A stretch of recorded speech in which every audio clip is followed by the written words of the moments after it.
After giving birth, my husband's family showed up with suitcases and announced, "We'll be staying here to help you raise the baby." When I protested, his mother laughed, "We're family, you can't say no." Smiling, I nodded, and the next morning, they woke up to a legal notice that left them screaming. I was exhausted. 20 hours of labor. 20 hours of screaming, sweating, crying, and feeling like my body was being ripped in half. And now, finally, I was home with my newborn son, Oliver. I should have been resting. I should have been soaking in the quiet, the peace, the first few days of my baby's life. But no. Because the doorbell rang. I was on the couch, half asleep, barely functioning. Mark, my husband, was in the kitchen making tea. He didn't even glance up. "Can you get that, babe?" he called. I groaned and pushed myself up. Every step hurt. My body was wrecked. I was still bleeding, still healing, and now I had to answer the door like a hostess at a dinner party. I shuffled over, unlocked it, and opened it. Standing on my doorstep, beaming, was my mother-in-law, Jean. Next to her, my father-in-law, Robert. And behind them, Mark's younger sister, Ava. With suitcases. Big ones. Jean let out a little squeal and pushed her way in before I could react. "Oh, sweetheart. We're here." I blinked. "Here for what?" Jean set down her bag and smiled like I had asked a stupid question. "To help.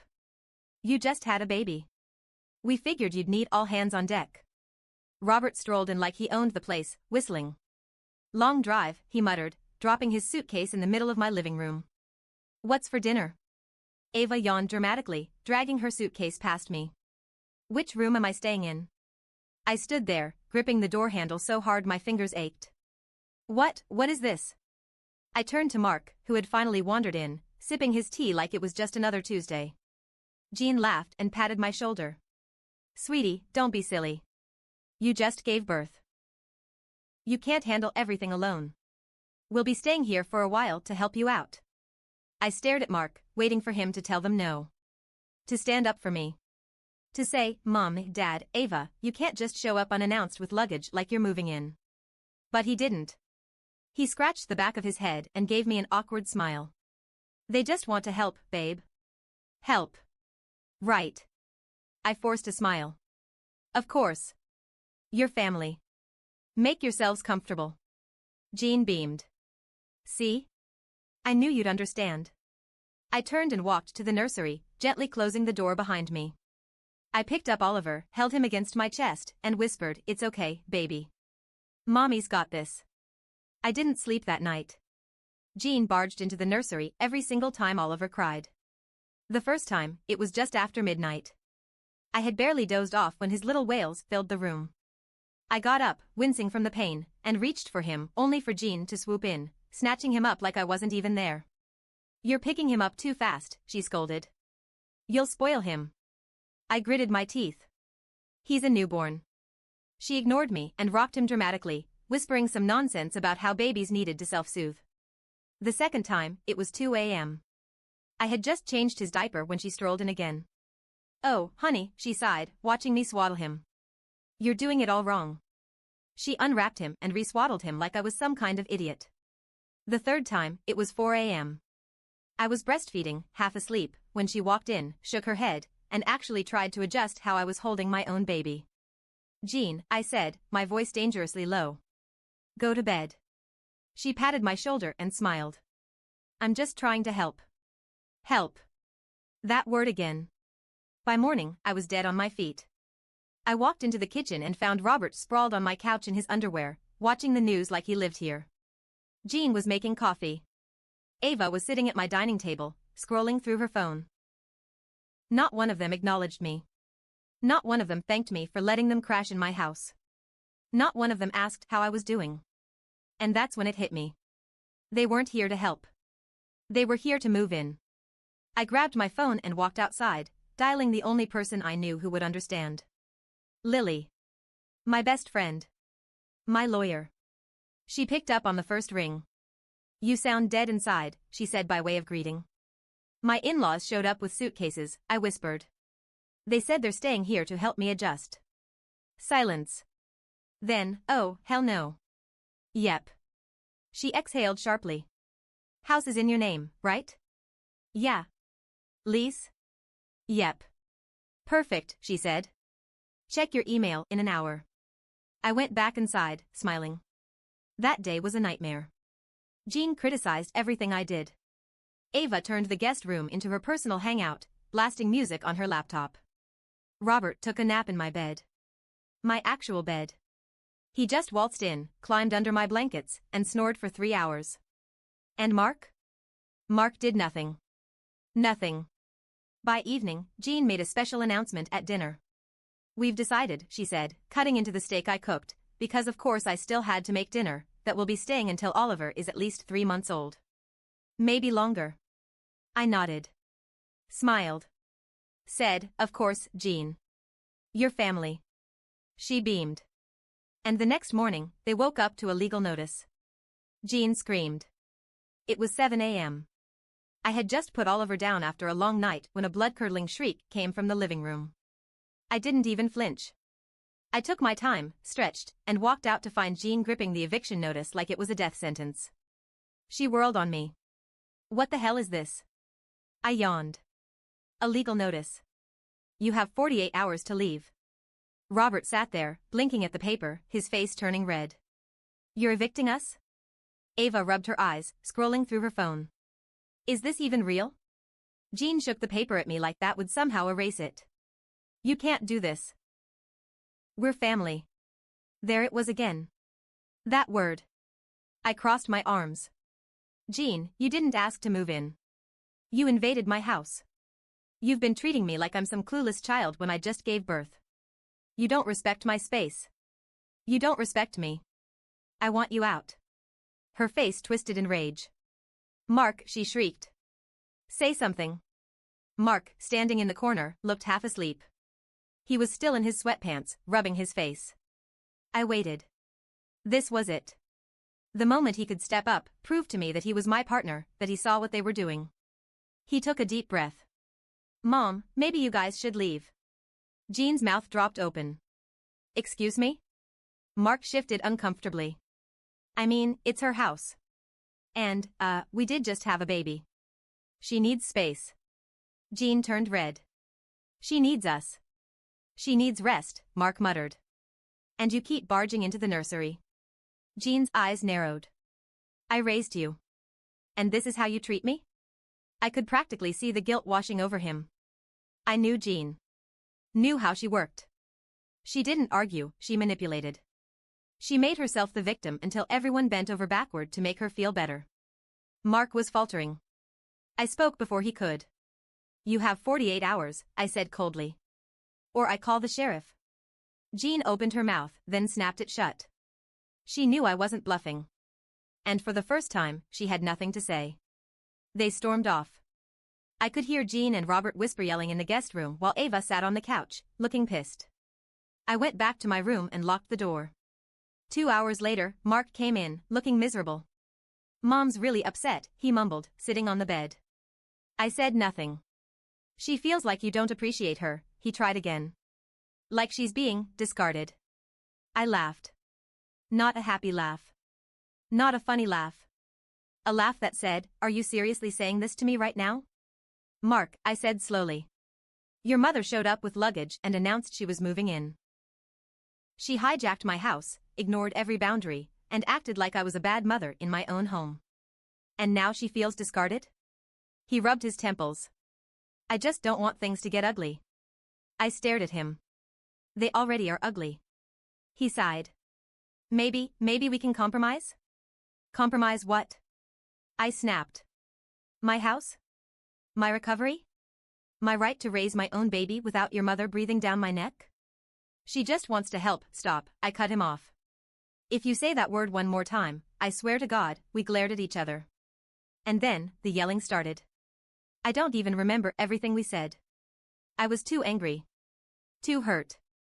All I know is that by the end of it, Mark grabbed his pillow, muttered, I need some air, and left. He didn't come back that night. I woke up to Ava banging on my door the next morning. Mom wants to talk to you, she shouted.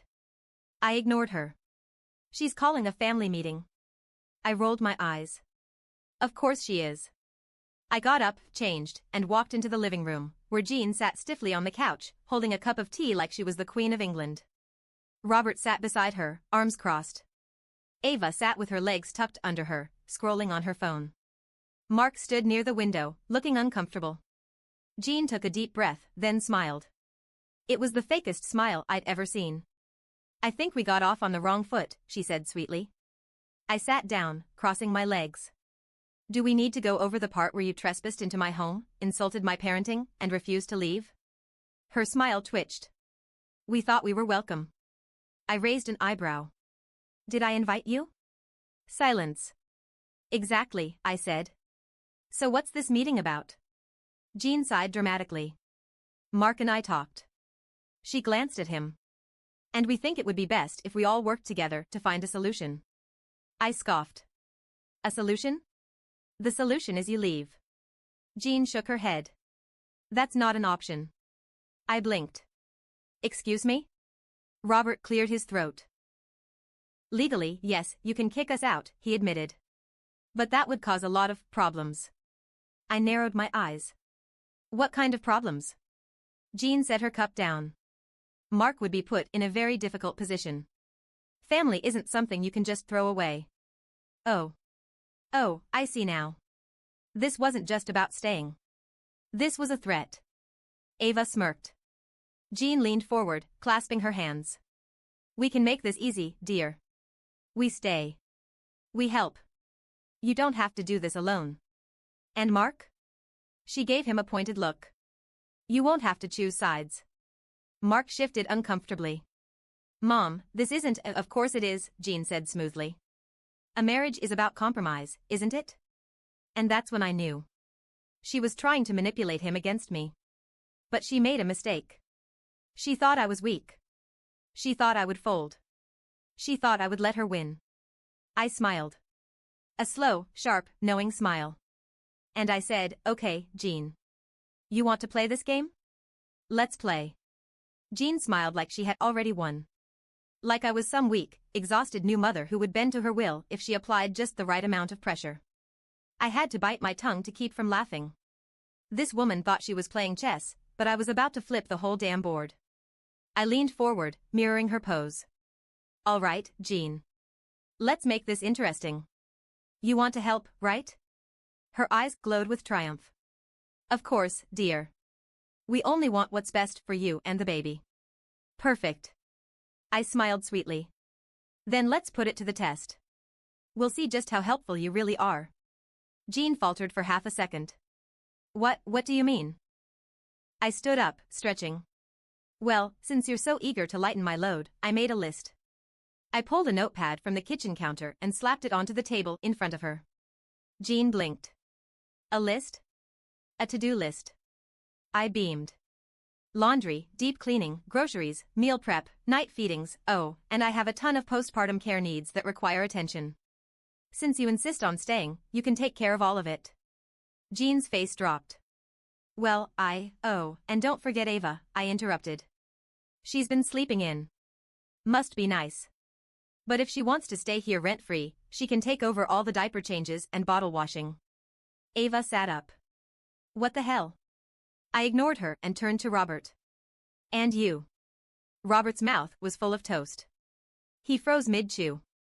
You like lounging on my couch all day, right? I smiled. So you can handle all the yard work and house maintenance. Our fence needs repairing. The garage is a mess. The gutters need cleaning. You'll love it. Robert swallowed. Jean stared at me, horrified. You expect us to do chores? I feigned confusion. But you said you wanted to help, Jean. What did you think that meant? Sitting around, drinking tea, and bossing me around while I did all the work? Ava groaned. This is so unfair. Robert muttered something under his breath. Jean was fuming. Mark, bless him, was barely holding back a grin. Well? I asked sweetly. Are you helping or leaving? Jean's jaw clenched. She looked at the list like it personally insulted her. Finally, she grabbed the notepad and stood up. Fine, she spat. If this is what it takes to prove that we care, then we'll do it. Ava gaped at her. Mom, not now, Jean snapped. I hid my smirk. She thought she was calling my bluff. She had no idea that I was dead serious. It was beautiful. Jean started off strong, trying to show me up. She folded laundry aggressively, muttering under her breath. Ava changed one diaper and dry-heaved so hard she almost threw up. Robert attempted to fix the fence, hit his thumb with a hammer, and declared that he needed a 3-hour break. By lunchtime, Jean was dripping sweat, Ava was glued to her phone, and Robert was nowhere to be found. I sat back, sipping my tea, enjoying the show. By day 2, Jean had enough. I found her in the laundry room, staring blankly at the washing machine, looking defeated. She turned to me, breathless. I don't understand how you do this every day. I smiled. Because I have to, Jean. That's the difference. You came here thinking you were in charge. That you could treat my home like a vacation. That I needed you. But you? You're already breaking. She swallowed hard. I leaned in. You don't help people by taking over and making them feel small. You help by respecting their space, their choices, their boundaries. Something you've never done. She stared at me. For the first time, she looked unsure. That night, Mark came into our room, looking nervous. I was rocking Oliver to sleep. I barely glanced at him. I need to tell you something, he said. I sighed. If this is another speech about how your mother means well, I don't want to hear it. It's not that. Something in his tone made me pause. I turned to him. What is it? He hesitated. Mark. He ran a hand through his hair. Jean called a lawyer today.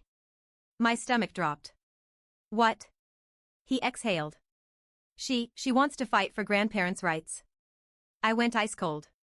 Jean. That bitch. She wasn't just trying to stay. She was trying to take my baby. Jean called a lawyer. To fight for grandparents' rights. I went ice cold. I was no longer just dealing with an overbearing mother-in-law who refused to leave my house. She was trying to stake a legal claim on my child. Mark had the nerve to look guilty. She said it's just a precaution, he mumbled. I stared at him. A precaution? He shifted. She's worried that you'll cut her off, because she invaded my home and treated me like an incompetent mother? I snapped.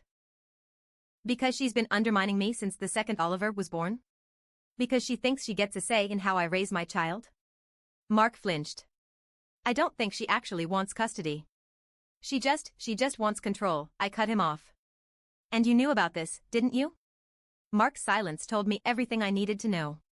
Oh, this was deeper than I thought. I stepped back, gripping the dresser to keep myself steady. How long have you known? I asked, my voice eerily calm. He swallowed. A few days. A few days. My own husband had known his mother was considering legal action against me, and he hadn't said a word. I felt sick. You let me sit across from her at dinner, I whispered. You let me smile at her, let me think I was still in control, when the whole time, she was plotting against me. Mark scrubbed his face. She swore she wouldn't actually go through with it. She just wanted options.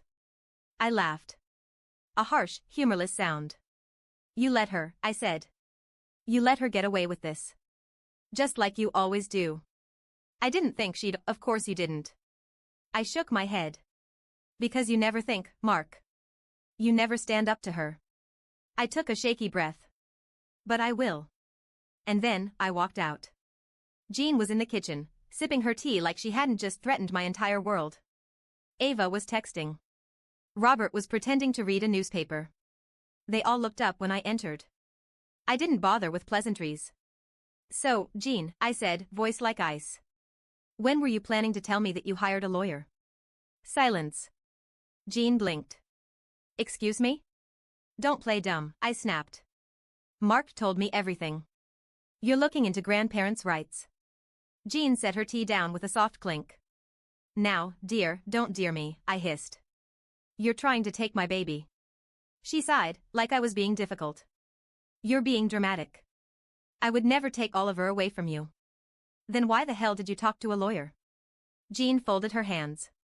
Because I was concerned.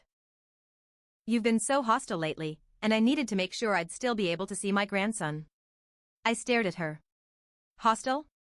She nodded primly. You've been pushing us away since the second we got here. Because you moved into my house without asking. Jean waved a dismissive hand. We're family. That's what family does. Ava scoffed. This is so extra. Robert grunted in agreement. I turned to Mark. Say something. He opened his mouth, then closed it. And that was it. The moment I knew for sure that my marriage was over.